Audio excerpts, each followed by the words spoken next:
कुन की अदा जब आएगी हर झोली को भर जाएगी। तो आज मैंने अदाए कुन पे ही कुछ तबा आजमाई की है, आपके साथ भी शेयर करती है। अर्ज़ किया है, बिना कुन के बात न बन पाएगी, दिले नादा को ये कब समझ आएगी। बिना कुन के बात न बन पाएगी, दिले नादा को ये कब समझ आएगी।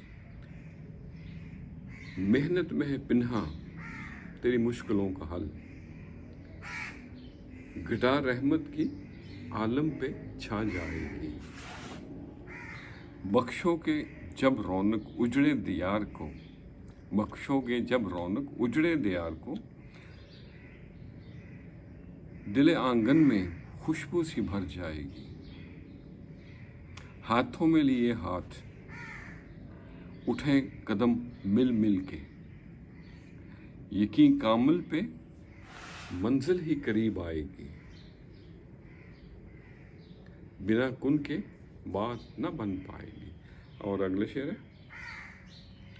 कदर करो रिश्तों की अनमोल ये मोती हैं, कदर करो रिश्तों की अनमोल ये मोती हैं, दाना सभी है न्यास, दानाई कब आएगी।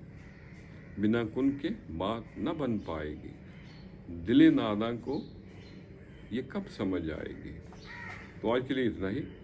लोगों को अपने शर से बचाएं, लोगों को तकलीफ मत दें, ये तुम्हारी तरफ से खुद को सदका के बराबर है।